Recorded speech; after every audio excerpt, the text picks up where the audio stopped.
চব্বিশের গণ অভ্যুত্থানে রাজধানীর ঢাকায় যাত্রাবাড়িতে পুলিশের গুলিতে শহীদ হওয়া কিশোর আমিনুলের গল্প শুনবো। আজ আমাদের স্টুডিওতে রয়েছেন তার মা। আমি আমার সন্তানের বিচার চাই। সন্তান হত্যার বিচার চাই। আমার সন্তান মারা গেছে, আমার সন্তানের মতো হাজারো মায়ের সন্তান মারা গেছে। যারাই মারুক আমি তাদের বিচার চাই, হুকুমদার তাদের বিচার চাই। আমার ফুটফুটে ছেলে দেখেন, কত সুন্দর ছেলে, কত সুন্দর ছেলে আমার। দর্শক, আমরা আপনাকে দেখানোর চেষ্টা করছি আমিনুলের কিছু ছবি। আমিনুলের মা দেখাতে যাচ্ছিল। আমিনুল ফুটবল খেলতেন, দেখা যায় ফুটবল খেলতেন। আমরা ছবিগুলো আপনাদেরকে পরে ডেসক্রিপশনে দিয়ে দিব, ভিডিও ডেসক্রিপশনে আপনারা দেখতে পাবেন। এবং আমিনুলের পরিবারের মোবাইল নাম্বারটা আমরা দিয়ে দেওয়ার চেষ্টা করব। আর আমিনুলের মার শেষ আকুতি, উনি বেঁচে থাকতে ওনার এই ছেলে হত্যার উনি বিচার চায়। আমরা বিচারের অপেক্ষায় রইলাম। আসসালামু আলাইকুম সুপ্রিয় দর্শক, আমরা আজকে কথা বলবো 2024 সালের গণ অভ্যুত্থানে শহীদ হওয়া শহীদ আমিনুলের পরিবারের সাথে। আমাদের এখানে উপস্থিত রয়েছেন শহীদ আমিনুলের মা। আমরা ওনার সাথে কথা বলবো 2024 সালের গণ অভ্যুত্থানে আমিনুল কিভাবে রাজপথে কিভাবে শহীদ হলেন এবং আমিনুলের পরিবার বর্তমানে কি অবস্থায় চলছে এবং ওনাদের আমিনুলকে নিয়ে ওনাদের বাবা মায়ের স্বপ্ন কি ছিল, আমিনুল কি করতেন, কিভাবে গণ অভ্যুত্থানে আমিনুল শহীদ হলেন। আন্টি, আপনি তো শহীদ আমিনুলের আম্মা। হ্যাঁ, আপনার নাম পরিচয় দিয়ে আমাদের দর্শককে একটু জানান। হ্যাঁ হ্যাঁ বলেন। আসসালামু আলাইকুম, আমি শহীদ আমিনুল ইসলামের মা। আমার নাম সেলিনা বেগম, ওর বাবার নাম ওবায়দুল ইসলাম। আমার ছেলে 21শে জুলাই সেদিন কাজ করতো, মানে কাজের থেকে যায়নি। তখন ও বলছে, সকাল উঠে রাখ দিছে, যাবো কামে যখন উঠো, ও কইছে মা আমার আজকে ভালো লাগে না, আমি যাবো না। তখন ও যায়নি কাজে, না দিয়ে সারাদিন ঘরে ঘুমানো ছিল। ঘুমাই থেকে একবারে বিকালে 5টা বাজে, চাঁচরের পরে উঠা কইতেছে, মা আমারে 20টা টাকা দাও। আমি কই, আব্বু তুমি উঠছো আবার ঘুমেতে, তুমি ভাত খাও, ভাত খাইয়ে তারপরে 20 টাকা দাও। তখন ওই 20 টাকা চাইছে, আমি কইছি ভাত খাইতে, তখন ও ভাত খাইছে। ভাত খাইয়া আমি কইলাম যে বাবা আমার তো মাজা ব্যথা, তোমার আব্বু চাইলে না, এটা তুমি আমার একটু চাইলে না দাও, তোমার আব্বু পরে চাইলে আনবে। তখন কয় ঠিক আছে দাও। তো আমার 100 টাকা দিচ্ছি, দিয়ে কইছি 2 কেজি চাইলে আনবা। তখন 2 কেজি চাইলে আনছে। ওই দিনটা ছিল কি বার এবং তারিখটা কি? রবিবার। 21শে জুলাই। 21শে জুলাই। কয়টার সময়? লাশি পাইছে আমরা 7টায়, সন্ধ্যা 7টায়। হ্যাঁ। আপনার কাছ থেকে সে বের হয়েছিল কখন? এটা মাগরিবের আগে বাইরে হয়েছে। তখনও আমার চাইলে না দিছে, চাইলে না দিয়া 20 টাকা দিছে। 20 টাকা নিয়ে আমি একটু কিছু খাই আসি দোকান থেকে, কথা বলে বাইরে। তো ও যে আবার আন্দোলনে যায়, এটা আমরা জানতাম না। পোলাপানের সাথে যে আন্দোলনে যাইতো, এটা আমরা জানতাম না। পরে আর কি আমরা শুনছি যে আন্দোলনে যায়। তো ওই দিনটা বিকাল আবার উঠা কেউ আর ফোন দিছে, আর ও গেছে। তখন ও গেছে, যাওয়ার পরে ওই অর্ধেক রাস্তা যাইতে গোয়ালবাড়ির মোড় আছে, যে বর্ণমালা স্কুলটা শনিয়াকড়া, ওই বর্ণমালা স্কুলটা পার হওয়ার মানে হইব শব্দেই আর বুকে গুলি লাগছে। গুলি লাগার পরে ও উঠে গুলি খাইয়েও পড়ে গেছে। পড়ে যায়, উঠে একটা দৌড় দিছে, মনে করছে বাপ মার কাছে যাইতে। তখন উঠে একটা দৌড় দিছে, দৌড় দিয়ে কোন গলিটাতে? ওই বর্ণমালা স্কুলের এই পাশে, বর্ণমালা স্কুলের পাশে শাহী মসজিদের এইখানে, পাশের গলিতে। হ্যাঁ, ওখানে শাহী মসজিদ আছে। শাহী মসজিদের এই জায়গায় দৌড় দিয়ে ওইখানে যাইয়া মানে পড়ে গেছে। আপনি কার কাছ থেকে শুনলেন এই কথা? এটা সবাই বলছে, ওইদিকে আশেপাশে মানুষ যারা দেখছে। আমি ছেলে মাটি দিয়ে আইসে যখন ওইদিকে গেছি, তখন আশেপাশে অনেক দোকানদার বলছে এই ঘটনা। কইছে যে সব গুলি খাইছে। তখন আমরা শাটার হালাই দিছি, মানুষ দৌড়াদৌড়ি লাগাইছে, দোকানে শাটার ফালাই আমি দিয়ে টাকা যে আমার ছেলে গুলি খাইয়া দৌড় দিছে, দৌড় দিয়ে 3-4 হাত দূরে যায় পড়ে গেছে। পড়ে গেছে তো গোলাগুলি হইতে আছে, তখন ওই পাশে সাই মসজিদের গল্লির এদিক থেকে 2 ছেলে হইতেছে আইসে পরে আমার ছেলে বলে এরকম হাত দিয়ে ডাক দিছে। পরে ওই 2 ছেলে দেখা ধরে নিয়ে কাজলা অনাবিল হাসপাতালে নিয়ে গেছে। কাজলা অনাবিল হাসপাতালে নিছে, নেওয়ার পর ওই তারা ওই গায়ে গেঞ্জি ছিল ওগুলা কাইটে ওই যে এনে ই বলে দিছে, গজ বলে ব্যান্ডেজ করে দিছে। কোন হসপিটাল নিল? অনাবিল হাসপাতাল। অনাবিল এটা কি যাত্রাবাড়ির পাশেই? না, এটা কাজলা। ফ্লাইওভারের মুখটা আছে না, ওই যে আগুন ধরা পুড়ে দিল, ওই জায়গাতে হলো ওই হাসপাতাল। আচ্ছা, সেখানে ওকে কিভাবে নিল, কে নিল? ওই তো ওই 2 ছেলে আনলো, ওই যে আমার ছেলে বলে দেখে ইশারায় ডাক দিছিল। ডাক দিছে পরে ওই 2 ছেলে আমার ছেলের অনাবিল হাসপাতালে নিছে। নেওয়ার পরে ডাক্তারে বলছে যে এর তো একবারে গেছে গা, কোন রকম কলজাটা একটু ধুক ধুক ধুক ধুক করে, তোমরা ঢাকা মেডিকেল নিয়ে যাও। ভিন্ন তথ্য আছে আমাদের কাছে যে এরকম তার বাবাই তাকে হসপিটালে এটা পরে না, তার বাবা নেই, এটা পরে নিছে। সে ওইখানে পাইয়া ঢাকা মেডিকেল আনছে ওইখান থেকে, ওই হসপিটাল থেকে। তখন ওই হাসপাতালে নেওয়ার পরে ওই 2 ছেলে নেওয়ার পরে বলছে যে তাড়াতাড়ি আরে ঢাকা মেডিকেলে নিয়ে যান গা। আর সে গজ ভরে দিছে ব্যান্ডেজ বন্ডিজ করে। তখন ওই 2 ছেলে তাড়াতাড়ি রিক্সাওয়ালাকে ডাক দিছে, কোনো সিএনজি পায় না, কোনো কিছু পায় না। তখন ওই রিক্সাওয়ালার ডাক দিছে, সে ছিল আমার স্বামী, আমিনুলের বাবা।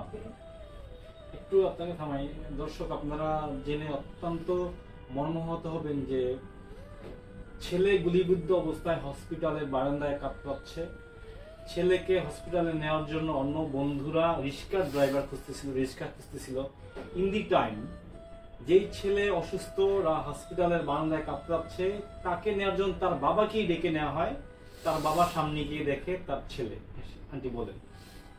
তারপর ওই রিক্সাওয়ালা ডাক দেয়, তখন ওরা আব্বু যায়, ওরে কয় যে ঢাকা মেডিকেল নিমো, একটা ছেলে গুলি খেয়ে পড়ছে, তাহলে আপনি একটু আসেন, একটু ঢাকা মেডিকেল নিয়ে যান। তখন সে যায় মানে দরজা খুলে উঠাইতে যায় আমার সন্তান গুলি খেয়ে পড়ে রয়েছে। তখন ওর বাপের তো চিকরা পাকড়া কান্দাকাটি। তখন আমি ছিলাম বাসায়, আমার ফোন দিছে, আমি শুনিনি, আমি রান্না করতেছিলাম, আমি রান্না করেছিলাম, আর মোবাইল ছিল ঘরে, আমি শুনি নাই। ঘরে এসে দেই ডাইল রাঁধছি, ভেন্ডি ভাজি করছি, ভেন্ডি ভাজি হয়েছে, ঘরে থুইতে দেই কি মোবাইল বাজতেছে। তখন আমি মোবাইল ধরে দেই কি ওরা 6:30 কল। আমি কই যে আন্দোলনে সে আর মধ্যে আবার কোনো কাজ কাম করে না, রিক্সা চালায়, বাইরেতে দেয় না, ঘরও বাজার ঘাট নাই। তা আমি কইছি কি যে তুমি কতদিন ধরে কাম কাজ করো না, ঘরে তো কিছু নাই, তাহলে আশেপাশে দেয় একটু টুকটাক খাপ মেরে দাও, কাঁচা বাজারে একটু কাম করতে। এটা কাকে বললেন? এটা আমার স্বামীরে বলছি। আমিনুলের বাবাকে বললেন। তখন আমার স্বামী কয় এত গুলাগুলির মধ্যে বাইরে তো ভয় করে, পেটেও তো ভাত দেওয়ার লাগে, এটা কইয়া আসলে আগে আগে বাইরে ওইটা। তারপরে যে ওইভাবে গেল, পরে ওরা তো উড়াইতে যায় দেয় আমার সন্তান। তারপর আমার ফোন দিছে, ফোন ধরছি, তুমি কই থাকো, এত কল দেয়, তুমি তো ধরো না, তোমার ছেলে না গুলি খেয়ে পড়ে রয়েছে এই জায়গায়। যখন এটা কইছে তখন তো আমি শিক্ষার পাকা শুরু করে দিচ্ছি, কান্দাকাটি। আমি কইছি তুমি কই, সে কইছে যে আমি ঢাকা মেডিকেল যাইতেছি। আর আমি শুনছি কি যে ক্লাবের মোড়ে আছি, আমি সব ফালায় দৌড়ায় ক্লাবের মোড়ে গেছি। ক্লাবের মোড়ে যা দেই অনেক গোলাগুলি হইতেছে। আমার সামনে একটা ককটেল নাকি মাছটা মরে চিনি না, ফুইটে একবার অন্ধকার হয়ে গেছে। আমার অন্যজনে দেখে টান দিয়ে নিয়ে একটা গলির মধ্যে ঢুকাইছে। আপনি তো মরবেন, আমি শিখলেন কে? আমিন বলে মরে গেছে গুলি। এটা উনি দৌড়ায় আবার আমি আবার ওর বাবুরে ফোন দিছি যে তুমি কই, আমি না ক্লাবের মোড়ে। আরে পাগল, আমি ক্লাবের মোড়ে না, পোলার অবস্থা ভালো না, তুমি টাকা টুকা ভাও করে ঢাকা মেডিকেলে আসো। আমি ঢাকা মেডিকেলে আসছি আর পোলারে নিয়ে। তখন আমি আবার রিটার্ন বাসায় গেছি। বাসায় যে আমি একটা শিক্ষা দিছি, তোমরা কে কই আছো, যার যা থাকে তোমরা আমার টেয়া পয়সা দেও, আমি তোমাকে পরে দিব। আমার আমিন বলে গুলি খেয়েছি।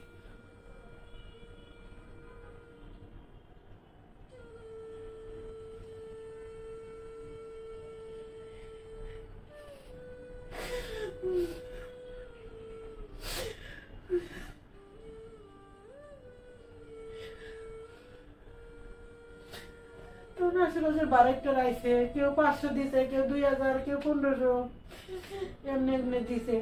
কেউ আমাকে পাশের কারখানা আছে, ওই কারখানা আইসা 2500 টাকা দিছে, এমনি এমনি নিয়ে। তারপরে এর আগেই আবার আমি আমার রিক্সায় আসছিল, একটা অটো রিক্সা আমি বেচ চালাইছি তার 3-4 দিন আগে। তো ওই টাকাটা আমার ঘরে ছিল, আমি আছে, তো আমার ওইটা মনে ছিল না। পরে আমি ওই টাকা পয়সা নিয়ে আমি ওই টাকা নিয়ে আমি একবারে জুরাইন গেছি। জুরাইন যায় আমি কই রিক্সা লাগো করতেছি, তুমি আমার একটু ঢাকা মেডিকেল নিয়ে যাও। কোনো রিক্সা যায় না, কোনো সিএমজিও যায় না, কেউ যায় না। টাকা আমার কাছে, আমার সন্তান হাসপাতালে পড়ে গেছি, কোনো রিক্সাওয়ালা যায় না। পরে একটা রিক্সাওয়ালা আইছে, অটো রিক্সাওয়ালা, বড় বড় দাড়ি, মুরব্বী মানুষ। আপনি কই যাবেন? আমি ঢাকা মেডিকেল যাবো, আমার ছেলে গুলি খাইছে। কয় চলেন আমি নিয়ে যাবো, মরলে আমরা দুজনে একলাগাই মরবো। তখন ওই রিক্সাওয়ালাটা আমার নিয়ে গেল, নিয়ে সাদা বাস ট্রেনের রাস্তাটা আছে না, ওই পর্যন্ত গেছি। পরে আর আব্বু ফোন দিছি, কয় তুমি কই? আমি কই কি আমি সাদা বাজার কাছে আইছি।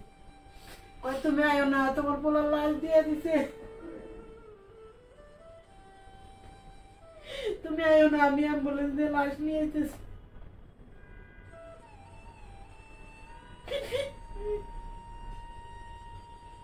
তখন আমি চিৎকার করতে করতে আবার আইলাম, এই রিক্সা নিয়ে আই। রিক্সা লাই আমার দোলাই পর নামাই দিছে, আর যাইব না। রিক্সা নামাই দিছে, আমি বলে হাট ফেলে রাস্তায় পরে আসলে। পরে আশেপাশে রিক্সাওয়ালারা আবার পানি পুনি দিয়া আমার কইছে কি হয়েছে, আপনার কি হয়েছে? তা আমি এক রিক্সাওয়ালা কইলাম যে আমার একটু মুরাদপুর নিয়ে যান। হ্যাঁ, কুদার বাজার মোড়ে, মসজিদের লগে। তা আমাকে আমার একটু কুদার বাজার মসজিদের সামনে নিয়ে যান, আমার ছেলে বলে মরে গেছে, ওই লাশ নিয়ে যেতেছে। আমার বাসা ওই জায়গায়। আমি কি করতো? ওর বয়স কত? ওই জায়গায় আমার ছেলের বয়স 16 চলে। ও যে সময় মারা গেছে তখন ওর 15 বছর 6 মাস না 7 মাস বয়স হয়েছে। কি করতো? ও পড়ালেখা করতো, করোনা ভাইরাসের পর মাদ্রাসায় পড়তো। করোনা ভাইরাসের সময় অভাবে মানুষ তখন কাম কাজ করতে পারে না, আর তখন তো কত জ্ঞান দান, স্কুল কলেজ সব বন্ধ ছিল। তো ওই সময় আর পড়ালেখা হয় নাই। তখন আমার ছেলের আমি একটা কাজে লাগাই দিয়েছিলাম, একটা বিদ্যুতের ইয়েতে কাজে লাগাই দিয়েছিলাম। তখন ও কাজ করতো, 8,000 টাকা বেতন পাইতো। এমনি ওই নাস্তা টেয়া নিয়ে 9,000 টাকা পাইতো। পাইলে তো বেতন না আমার হাতে দিত। এই টাকা দিয়ে আপনাদের সংসার চলতো? ওর আব্বু ওর টাকা দিয়ে ঘর ভাড়া দিতাম, ওর আব্বু কাজ করে সংসার চালাইতো, ঘর ভাড়া দিতাম, পোলার কাপড় চোপড় আমি যদি কিনতাম নিজের। এখন আমি মারা যাওয়ার পরে এখন কি করতে? শুক্রবার আসলে আমার ছেলে শুক্রবারে ফুটবল খেলতে যাইতো। তোর আব্বুরে না পেলে বকতো, কইতো কই গেছে বকাবকি করতো। তো কইতো আব্বু রে কইও আমার জন্য বকে না, আমার জীবন আমার স্বপ্ন আমি বড় একটা ফুটবল খেলা হবো। ফুটবল খেলে তার মরার 3 মাস আগে মনে হয় একটা পুরস্কার আনছে, তো প্রথম হয়েছে। তখন পুরস্কারটা এনে আমার দিয়েছে, কইছে মা আমার জীবনের প্রথম পুরস্কার আমি তোমার দিলাম। আমি জীবনে দোয়া করা আমি বড় ফুটবল খেলোয়াড় হই। কাজ করতো, কাজের ফাঁকে ফাঁকে ফুটবল খেলতো। আমার ছেলে খুব ভালো ছিল, এলাকার মধ্যে জিজ্ঞাসা করতে পারেন, বহুত মানুষ ইনকোয়ারি করছে, বহুত মানুষ গেছে। আমার ছেলে খুব ভালো ছিল, ডাইল খাওয়া পছন্দ করতো। আমার একটু কানলে কইতো মা তুমি কান্দো না, তুমি কানলে আমার ভালো লাগে না। এখন আমি আমার সন্তানের কত কান্দি, আমার সন্তান কয় না আমাকে।